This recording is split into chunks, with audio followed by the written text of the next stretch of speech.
to another edition of Moxie Talk, where we give you an intimate look into the courage, character, and defining moments of today's most inspiring individuals. I'm Kirt Jacobs, host of Moxie Talk, where previous guests have included leaders from the world of politics, business, culinary, sports, entertainment, art, community activism, and philanthropy. Today, our 305th guest in our series is Shelly Zegart. She is a founder of Cultural Nonprofits. Now, for those of you who don't know our guest, allow me to read some of Shelly's bio. Zegart is a community leader and an internationally recognized authority on American quilts. Who knew? Check out ShellyZegart.com for more information. She collects, curates exhibitions, writes lectures, and appraises fine quilts. Zegart has curated many exhibits in the United States and abroad and lectures on all aspects of quilt history and aesthetics. She is the president of the not-for-profit Kentucky Quilt Project, Incorporated, the first of the state quilt documentation projects, a co-founder of the Quilt Alliance and executive producer and host of Why Quilts Matter, History, Art, and Politics, a 9-part documentary featured on more than 250 member PBS stations and now streaming on Kentucky Educational Television. Her private collection of quilts was acquired by the Art Institute of Chicago. In 2013, Zegart was the catalyst for the placement of the International Honor Quilt at the University of Louisville. In 1985, Zegart was selected for Leadership Louisville, and in 2004, Shelly was named a Woman of Distinction by the Louisville Center for Women and Families. Also an Associate Fellow of the International Quilt Study Center, Shelly is active in a number of community efforts and boards. Her most recent project is Kentucky to the World, or KTW, a nonprofit she founded in 2013 and is based in Louisville. KTW is dedicated to enhancing the intellectual reputation of Kentucky, its people, and its assets through a unique combination of live events and video outreach. KTW features and promotes extraordinary individuals who are passionate about their Kentucky ties. Zegart holds a BA in education from the University of Michigan and resides in Louisville with her husband Kenny and has 2 daughters named Terry and Amy and 4 grandchildren named Kate, Alex, Jack, and Timothy. Shelly, it is truly a joy for you to join us here today on Moxie Talk. Thanks for being with us. Well, thanks for having me. I appreciate it. What drives you to excel in your area of expertise? Well, I think that it's a really sort of too long a story, but it's great. I grew up in a very small town in western Pennsylvania where there were only 65 Jewish families, and it was a very Catholic town. So we lived, and my father was very prominent as a judge and legislator, etc. And so we lived as kids a more marginalized life.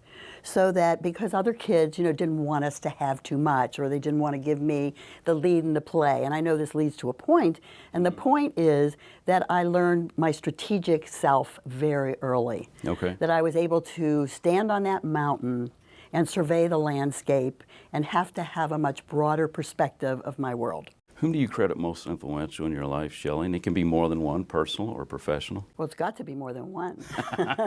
True. I'll start with my parents. Okay. We lived with an ethos of equality. Mm-hmm. Both my father and my mother, everybody was equal to them, and we grew up that way. And I think that made a huge difference. And with my dad, I always like to tell the story about his 70th birthday party. So his birthday party was in the courthouse in Westmoreland County, Pennsylvania.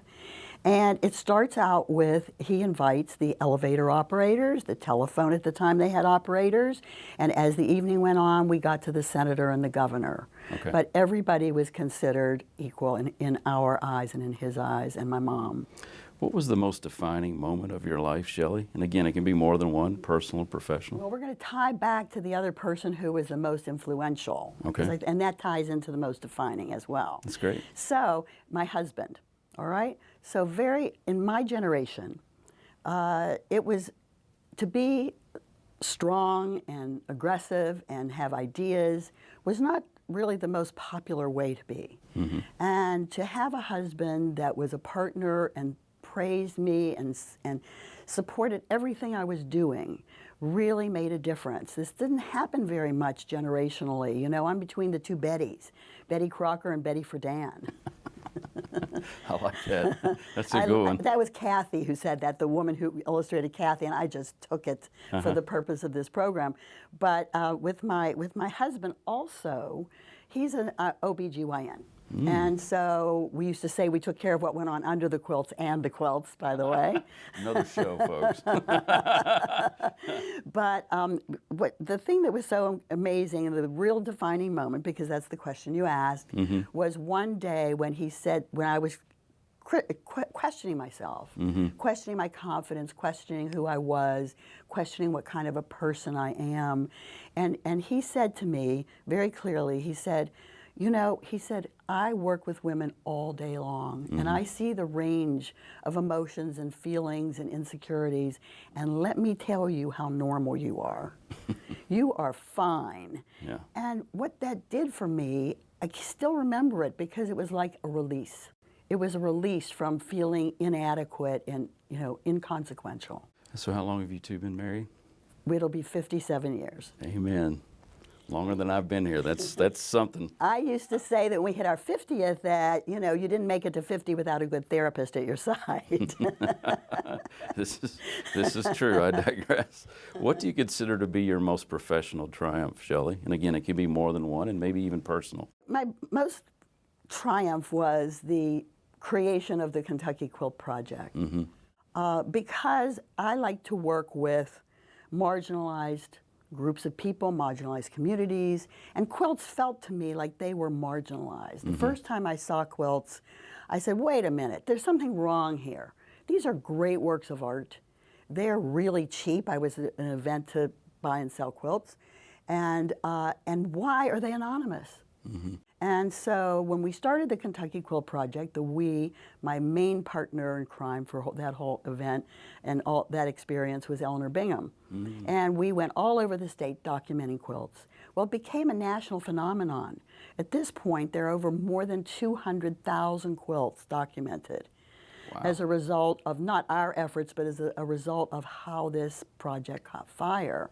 So I feel like we were really responsible for families and for the general community at large to validate quilts and the women who made them.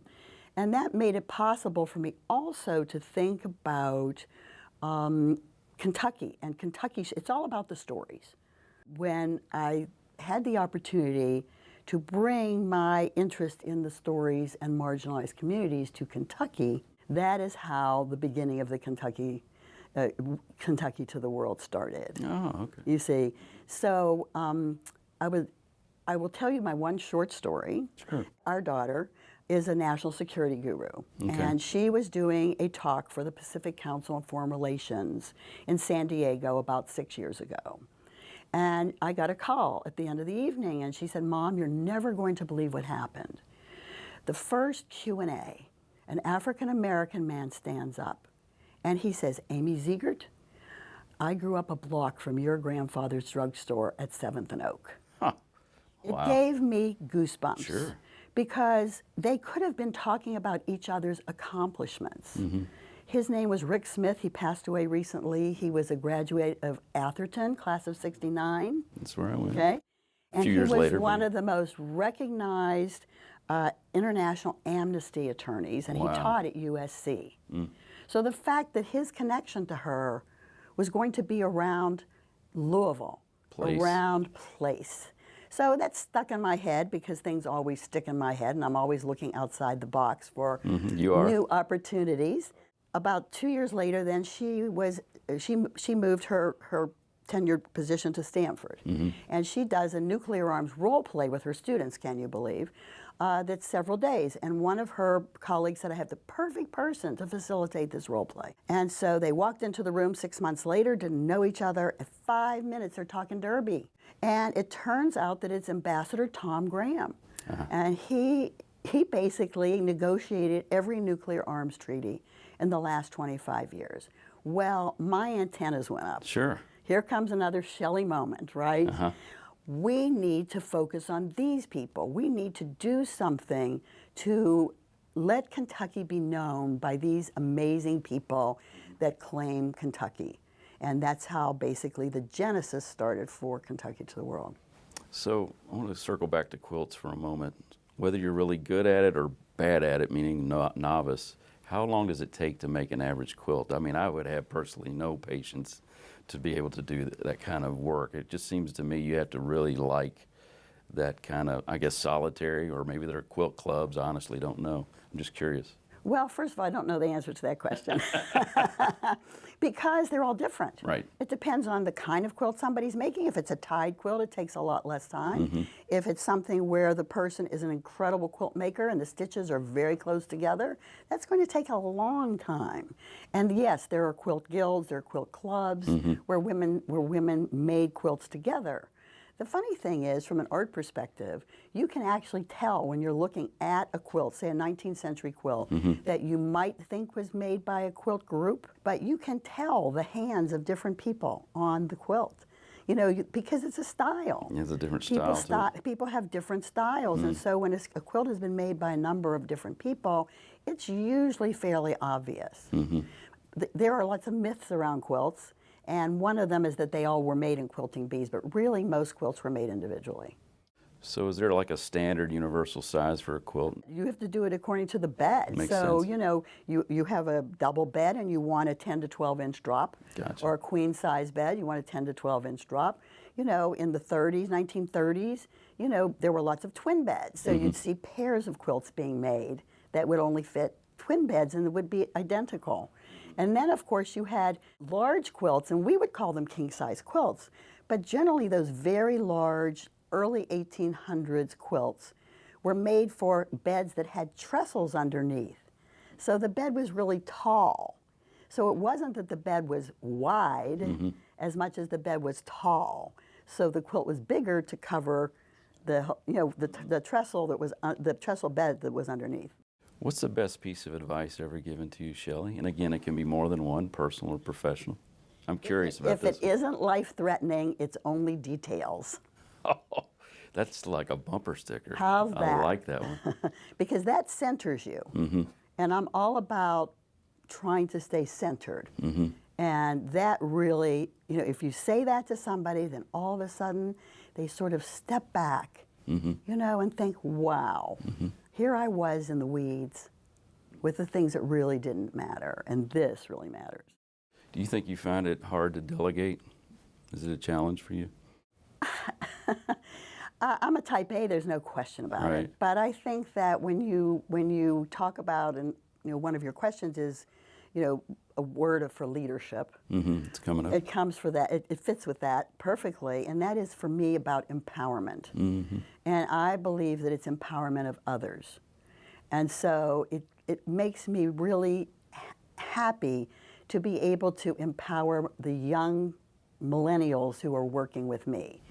I like to believe that everybody has a seat at the table. Now, am I bossy, and do I want it my way when I'm working in groups, and do I have, yes, I absolutely, you know, have that drive to want to be in charge, but I try to balance that with the empowerment of the people that I'm working with. We discussed this when we met, and you had sent it to me, that you came up with these kind of 10 rules of what you like to see in a board member or characteristics. Can you speak to that? I think this would be a good time.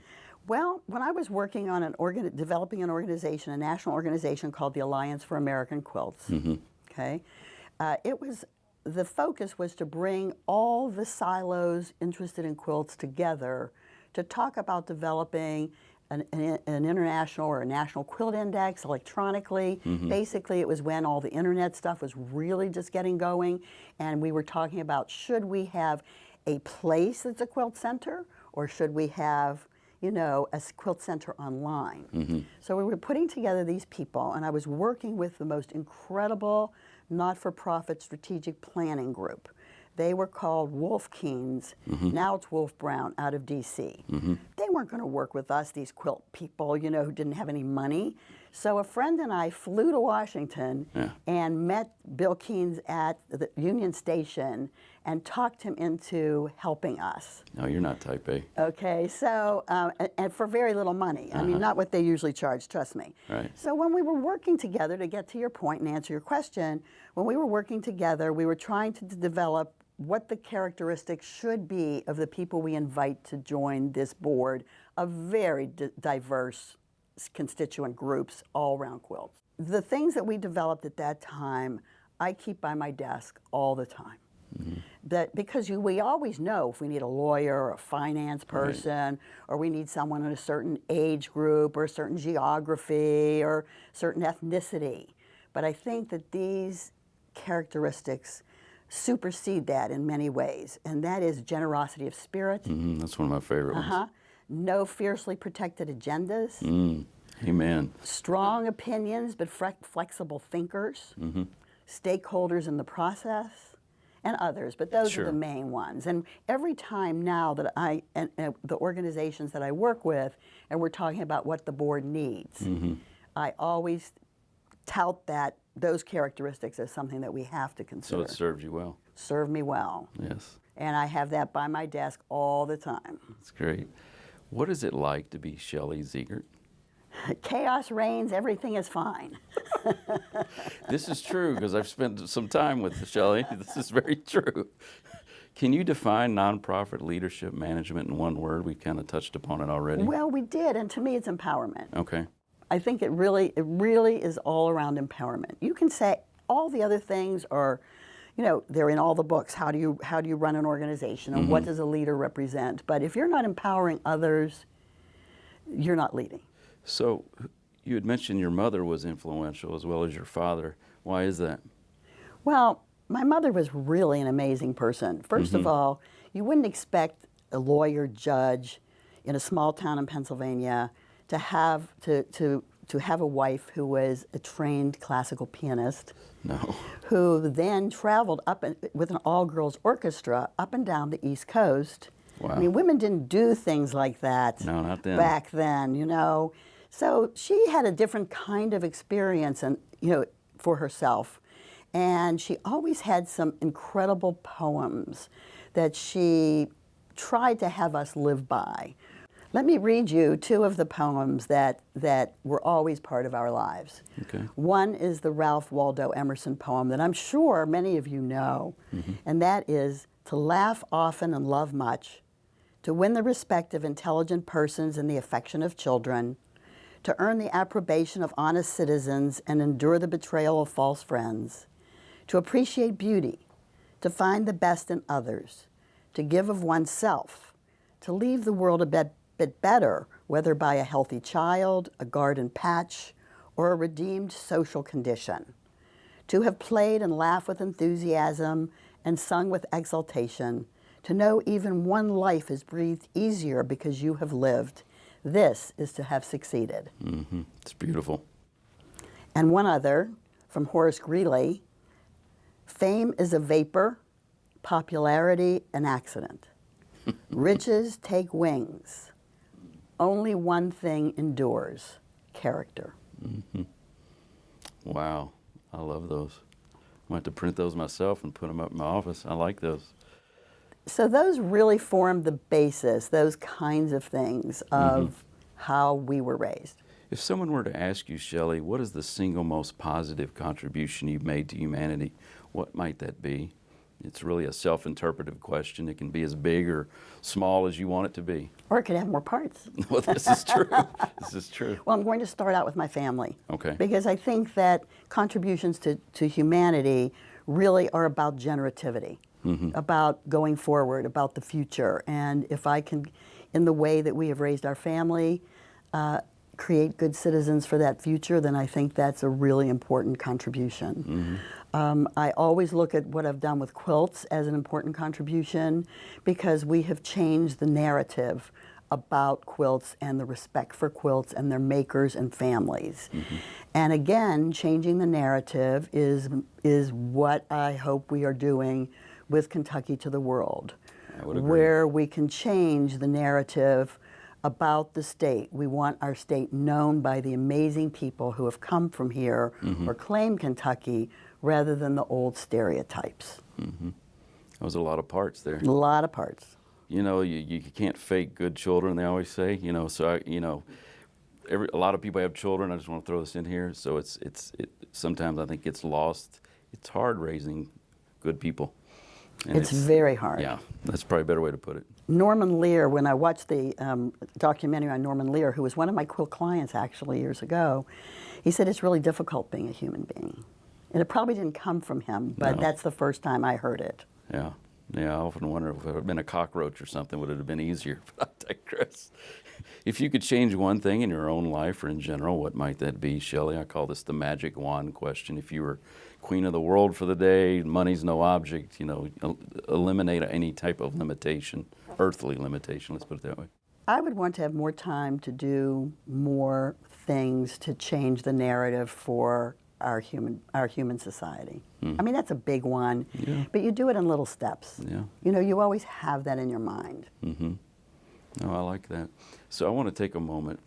People that know me well, French cufflinks. Cufflinks are my thing. That's my, if they're like, would I get Kirt? Get him a pair of cufflinks. So now I know. Yeah, you know. So, but there's really no history. There's no family jeweler or what have you kind of thing. It's just my thing. Why quilts? Where did it connect? Was there a familial history of quilts?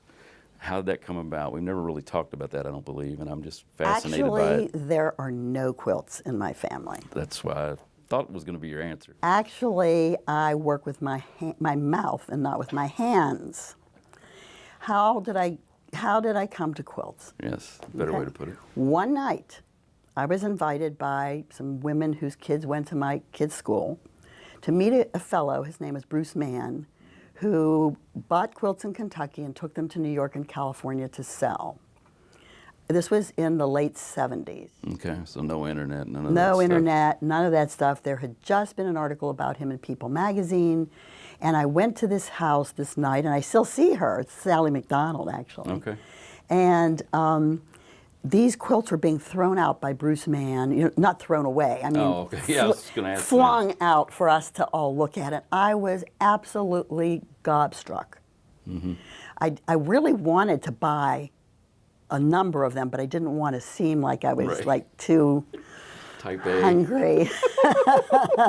So I went home that night and I said to Kenny that I was going to call Bruce the next day. But in the meantime, I dreamed about that night. I called dancing quilts because those quilts were floating by me all night long.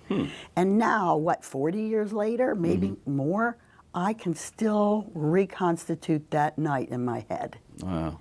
So the next day, I called Bruce, and Bruce came over. He was, having some, personal issues and stuff, and he brought the quilts, and we all just were fascinated. We had no history at all. And Kenny, having an office where he took care of women, became fascinated as well to purchase some quilts to hang in his offices. So that was really the beginning, women's art for a women's office. And I had no past background at all. We had lived in Philadelphia when he was in residency, and I had gone antiquing and picking around, which I love to do, on Pine Street, and I had saw some quilts, but they didn't register. How foolish was I? I mean, we could have been in Lancaster buying Amish quilts for no money at that point, but I wasn't smart enough for that. I just knew there was a good backstory there. There's a backstory. Probably didn't connect with any of your own history, and then it just kicked in. No history at all. Yeah. Now, this next question is a bit of a mouthful, but I love to ask it and see what your answer is going to be. Could you describe in detail a particular scenario or incidents where you utilized your own philosophy on leadership? You'd mentioned empowerment earlier. Some of our previous guests like to tie back to that, but you can answer it really however you see fit. First of all, I look at everything, every challenge, as a possibility, not an obstacle. So I think that's really a big piece of who I am. So when you talk about my style of leadership, it would be reflected in the fact that I see everything as a possibility. Sure. So we already talked about our flying to Washington to meet with Bill Keynes and try to convince him that he was going to help this fledgling quilt organization, Another thing that was really at the beginning of my really looking at myself and looking at possibilities for myself was when I was it was a short course that the Junior League was giving. I was not a member, but they invited other people as well, where you were trying to turn your not-for-profit resume into a resume where you could go out and get a paying job. Okay? So that was the objective of this little 3-day, course thing. And so I was given a list of qualities or accomplishments that I could do. So basically it was on a list of 1 to 4, and you could check off, were you good at organizing? Were you good at this? Were you good at that? And so I did it. I checked off all these things, and a friend looked at me and said, boy, you really checked off a lot of things. You really think you do a lot of things well, don't you? And I said, yeah, I really do. I mean, I'm really good at all this organization stuff. I knew that. I was that much self-aware. Well, the bomb hit the next day when you had that same list and you had to mark it according to what you were liking to do. Ah, okay? That's a different animal. And then it was a different animal altogether. And I realized that I was doing what I was doing for the approbation of others. To say, oh, Shelly, you're wonderful. Oh, you're so great. Will you chair this? Will you do that? But I wasn't really doing it for my soul. And at that very moment is when I made the decision that I was going to disconnect from all of those things, pay everybody back that I owed for doing things for me, right, and then move on. And that's really when my becoming open to quilts and open to all these other things really started. So that's a piece that doesn't fit exactly, but it does fit some. No, it works. Now this is the part I like to call it show and tell in your case than just picture association, because we've got many items here from your world, shall I say. So I want to start off with those. We'll just point to them. This is a DVD, and talk to that for a moment, that project. Well, again, this was a Shelly thing, showing her own leadership. I've been very fortunate to be able to choose and become associated with really great people. And so, of course, that makes life a lot easier when you're working with people who are just amazing yourself. And so I was being asked to do an interview that was for a quilt program about what I've done with quilts. But basically they said to me, Shelly, you can't tell that story. You are connected to quilts in so many ways, as a curator, as an author, as a dealer, as a writer, as a speaker, you name it, okay? You need to do something different. Why don't we think about the idea of you doing your own story, and the subject matter should be wrestling with the issues that you have come to grips with having to do with quilts. Appraisal. Okay. What is art? Empowering women. All of these issues, and those became the genesis of the documentary. I had never done great anything. documentary. I'd never done anything. I never did a documentary in my life. But it was a matter of just finding a team outside the box, which took a long time. I know that feeling. And you know that feeling. And then working, who was going to help with the writing. I had a project with Phyllis George, Living with Quilts, with the writer. She was fabulous, and she was a material culture grad from Penn. And I reached back to her. I reached back to Ann Berman and said, I'm doing this project. Will you help me?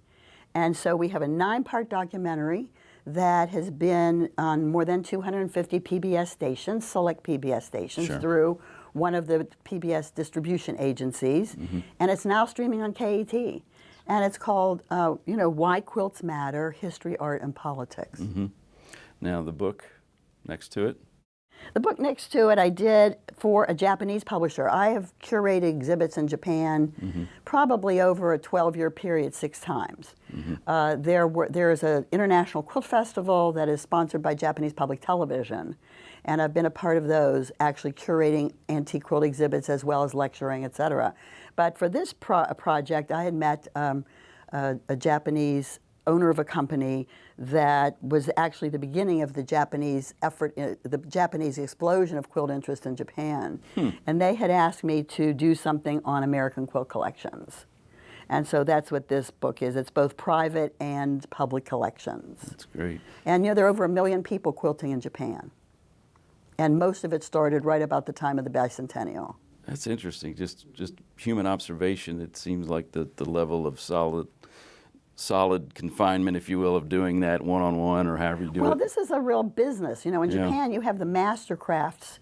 And so it became part of that system where you had the teachers and the students, and they paid, and they paid to fly here to come to Paducah or, to go to Houston. So it was more part of an existing system that this fit right into. And there's some items here on the table in front of us. The Kentucky quilts. This was the original Kentucky Quilts 1800 to 1900 book.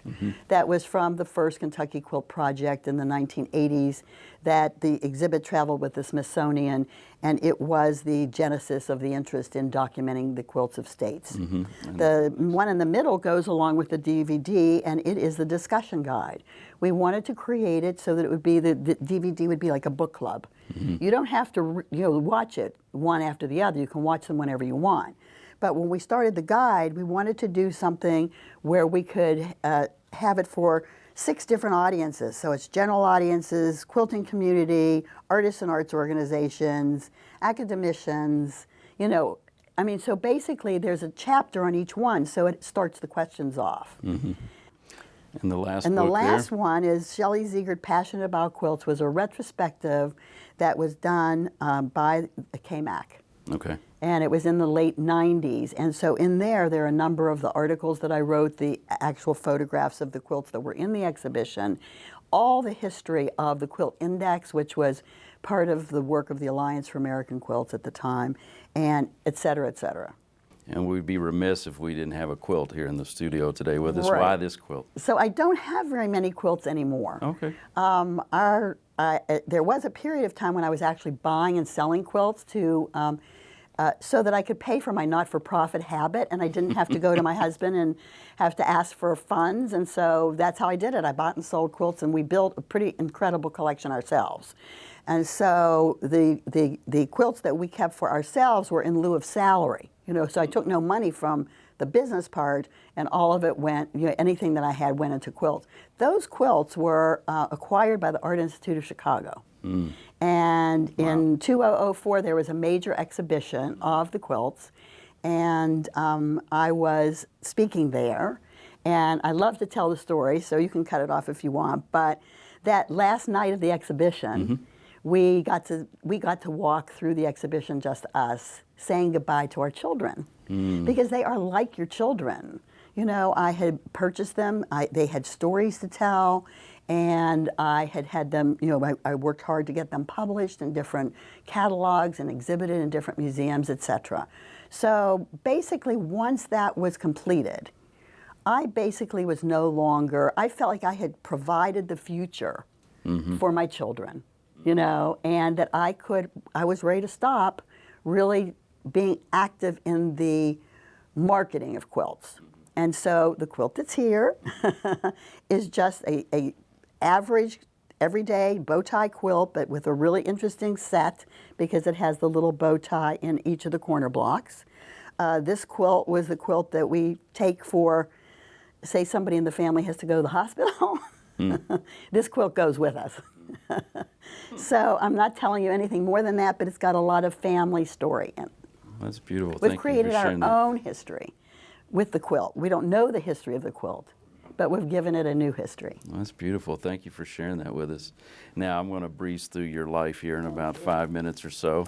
So this is more show and tell. We usually call it picture association, but I think you're our first guest that's ever had a resolution in a state legislature for her birth. So would you like that's to take what it away? it is. My dad was in the legislature, the Pennsylvania State Legislature, and they issue a resolution when the members of the legislature have a child, and that is the resolution for when I was born. And here you are. Here I am. Fresh into the world. Fresh into the world, loving animals. We have dogs, of course. Here's your beautiful mother. My mother, I love this picture because if this isn't shout 40s, nothing does. I mean, look at the drapery fabric. I'm a fabric person, of course, Sure. loving quilts. And her dress, and then the upholstery of the sofa, and just the style, I love it. She was very stylish. And here's your father. It's my father with his baby, yes. And you're looking at the porches of these houses that were on a hill. I mean, this is a little steel town. So, you're seeing a lot of very just sort of average blue collar kinds of housing. This is my mom when she was playing in the orchestra. Up that and was down the one East of her, Coast. yeah, that was one of her outfits. And this is her troupe. I And don't know what these you are call some them. of her girls. There were boys and girls in the orchestra, but these are some of the girls at one of their performances. This is a picture I think This you is love. my dad. My dad was presiding. My sister is also amazing, I have to say. And this is going to be the 30th year of a program she has in Andover, Massachusetts called Kaleidoscope, and it's an enrichment program for kids in the summer. Okay. And so she has like 165 courses, and they're for kids that are 3 to 13. She's on the Commission for Gifted Education for the state of Massachusetts. But she had my dad, and that is my dad at one of her programs in the summer that he was doing for the kids. Well, I'll be. So I thought that was fun. And now you gave this to me. Here he is right here. Right, at a much younger age, to just give a little history of, you know, his value to the community of Monessen, Pennsylvania. There you go. Hey, Here this he is was one running. of his cars that he passed out when he was running for office. They were 10-year terms. Wow. He ended up being the first Jewish judge in the county, which was over 200 years old. And he always said, people will respect you if you respect who you are. And so that's some of the things that he had served on that he used to Right. pass out to people back in the day. And this is the Shelly I've never known. This is the Shelly in Australia. Yes, we did an exhibit. There was an exhibit of Kentucky quilts in Sydney, Australia that was put together by a woman in Versailles, Kentucky. Well, there you go. And it was funded by the Binghams, actually. And so I was in Australia for about a month. This came actually first. Okay. This was the Kentucky Quilt Project at was then called the it's the Science Center now, but it was something different then. Oh, this is one of the exhibits in Japan with two of the hosts. Okay. So I was doing, obviously, a schoolhouse exhibit. Here you are with your husband. Here I am with my husband and Krista Mayer Thurman, who was the named textile curator at the Art Institute of Chicago. And that was the night that we were having the opening of the reception for the exhibition. Now here we are. Finally, your children are going away, right? My children are at the Art Institute of Chicago, and there was a recent exhibit about a year ago, and about 10 of the quilts were part of that exhibit. What was so interesting was I didn't even know there was going to be an exhibit. Oh, really? And so I got the announcement in the monthly bulletin they give, and I called the curator, and I think she probably thought I was dead or something. They didn't even know I still existed. So she was really excited that Kenny and I went up there, and we could talk to her and give her more information about the quilt since Krista had retired. Okay. And here you are. This is a more recent picture of Eleanor Bingham and me. The quilt, this Kentucky Sun quilt, it was time for it to have its new home as well. Okay. And so luckily and fortunately, the Museum at Western Kentucky acquired the quilt. They were involved in the quilt project from the beginning, and they were excited to acquire the quilt. That was the first time, that picture with Eleanor and me is the first time that it had been exhibited in Bowling Green. And then there's another one you've done here. This is you, I believe. Right, that was part of Louisville Celebrates the American Quilt. We had 6 exhibitions all over the city of Louisville, and then we had conferences, and we had 3 or 4 different publications. Now we're going to jump to what I've known you best for, which is a creation not too long ago. This is the logo for Kentucky to the World. Were you instrumental in this? And if so, please share. Yes, it was my baby, actually, and it came about as the outgrowth of the 2 experiences with Amy and people from Kentucky that were really contributing that nobody knew about. They weren't celebrities, but they were people doing really things that deserve notice. And so that's when I got the idea to say, why can't we do something that features these kinds of people? And that's when we named it Kentucky to the World. And I first took it to the World Affairs Council because I was on their board. And it seemed like a natural, but at the time, they didn't have the capacity to deal with it. And so, but we did do some research, and what we found out was that there were all these incredible people who were involved in the world of international politics or international finance who were from Kentucky or had gone to law school in Kentucky or had been, from Louisville. And so, and every one of their bios, they said things like, I'm a Cats fan, I'm a Cards fan. It's... Picked up on that. And I picked up on that. And so when they weren't able to go forward, I went to C.C. Conway at Idea Festival, and it became the beginning of Kentucky to the World actually having live programs began as part of Idea Festival University, which was a project that they had for a few years. And so we realized at that point they were our fiscal agent and that we needed to do our own 501c3. So we did our own 501c3 in 2014. We have had 17 live programs. That's great. Featuring people that you wouldn't expect to be together, for example. We had Wendy Whalen, who everybody knows, of course. And the general conversation was maybe, you know, have the head of the ballet. And I had thought about Emily Bingham because they both were in their 50s. They both had found their voices in new ways. Wendy Whalen was talking about how she now decides who she dances with. She decides what she does, and that it's scary and empowering at the same time. And I felt the same way with Emily when she did, you know, the book about her Aunt Henrietta. They had not met. They sat on the stage at the Baumhard, and they talked a bit once on the phone, and it was magic. And so those are the kinds of programs that we create, live programs that we create that are sponsored by Republic Bank Foundation. And the best part, I have to give a shout out to the Kentucky Center because they recruited us and they have been wonderful. They love Kentucky to the world because we bring Kentucky back to the Kentucky Center. And so it's been a great relationship, and here I am Here you are, in one of our programs. Given your first, I guess, not first, but you're introducing one of ours. probably. Here we are at one of our programs. So we've got Perry Bacon, who had he's back in town, by the way. Shout out to Perry. There you go.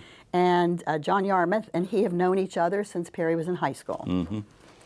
This one is our two Olympic gold medal swimmers, Mary T. Maher, who everybody knows, but Kelsey Worrell-Dahlia, who most people don't know, who came here to go to college, and she also won the gold for the butterfly. And so that was a really interesting generational change conversation. And here we are with Maggie Harlow and Chuck Breimer. He is the head of the board, well, he was the president of DDB Advertising, which is one of the major advertising companies in the world.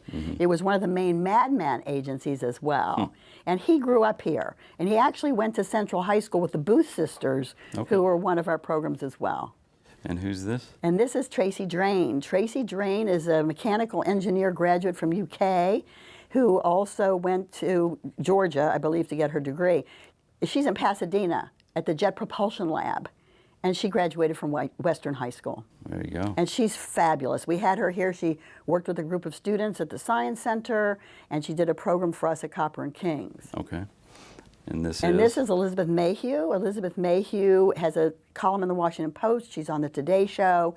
She is the brand editor for Draper James, which is Reese Witherspoon's company, and she grew up with our kids. Oh, wow. Yeah, so that's very cool. I attended this event. You attended this event. So what you're looking at here are two brothers, Danny Roth and Evan Roth. And Danny is the executive editor of LinkedIn, and Evan has a multi-generational wealth fund, but they have a podcast called Breaking the Mold.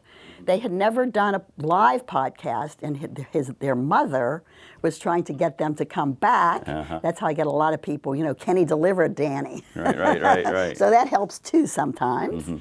And so they came back and they interviewed Junior Bridgman live on our stage. And he's a hard one to do.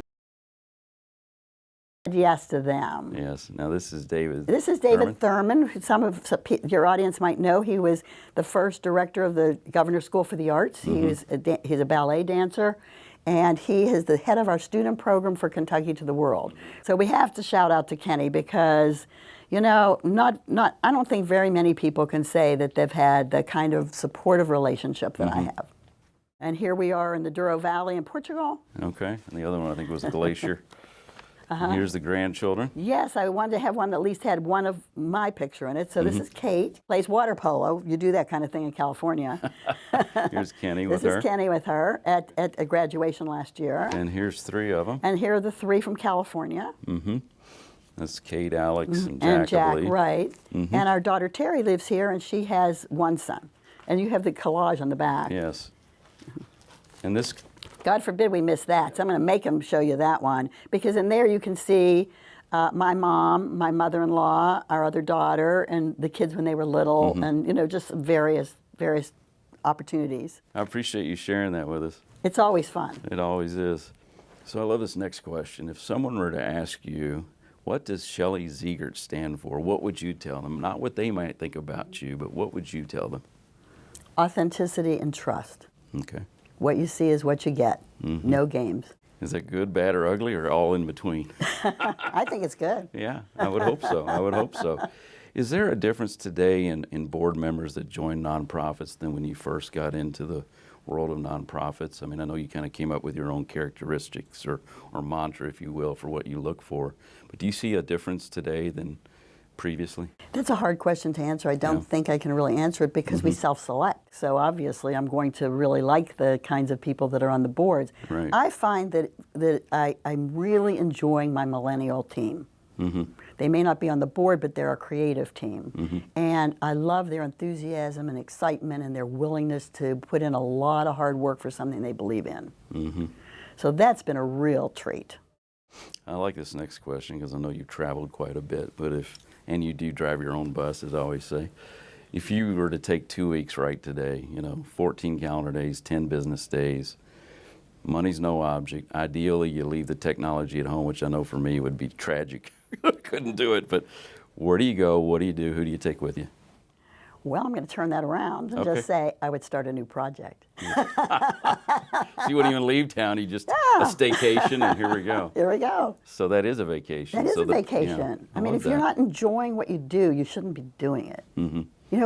It's only work when it's not work when you're doing what you love. If you could have dinner alone with anyone living or deceased, who would it be and why? It can be more than one. It can be a buffet. It can be a room full of people, sit-down dinner, whatever. Of course, there are lots of people that one would want to do that with, but I think when I really thought about this, it would be my parents. Because the older you get, the smarter they are. Yeah. And I would like to be able to Yes. tap into, how they did what they did and who they were in a more adult way than I had when I was young. When you're younger, your mother, she's bothering you about this or that, and even though you respect her and she's, it's just the opportunity to tap back into them would be really important for me. Have you ever done that thought process where you look at your own chronological age and you go back and do the math and you look at where they were at the same age you are and you see where they were in their life, and it's this interesting perspective as you get time, I've found, at least in my human journey. Have you done that yourself? Yeah, it's just a mental thing. It's just you look at where they are in their life and the decisions they were making then and you're the same age. It's just an interesting... I haven't done it, but it's something that I should have done. You can still do it. And I can still do it. It's a mental thing. Yeah, it's really good. That's a good idea. If you could have written a letter to the younger Shelly, what might you have told her? Do something today that your older self will be proud of. Wow, that's almost like a piece of advice. It's not even a paragraph or long-winded. I think that's the shortest answer we've ever had to that. So we've made it to the ultimate question, the signature question of all the 305 now, counting your interview, that I've asked of people, tried to. God forbid you walk out of here, out of the studio, it's your last day on earth. How do you want to be remembered by colleagues, nonprofit board members, family, on and on? You've touched a lot of lives. How do you want to be remembered? I made a difference. Wow, that's right to the point. That's the quickest answer we've ever had to that signature question. That says it. Shelly, I want to thank you so much for being on MoxieTalk with Kirt Thank you Jacobs. so much. Thanks so much for being here. Quite a pleasure. You really made me think. Well, that's the idea. A little introspection never hurt anybody. If today's discussion has inspired you, we'd love to hear from you. And if you know someone who has Moxie and a story worth sharing, let's talk. Simply visit our website, MoxieTalk.com, or type in MoxieTalk with Kirt Jacobs on all your social media platforms. Until next time, I'm Kirt Jacobs. Thanks for watching.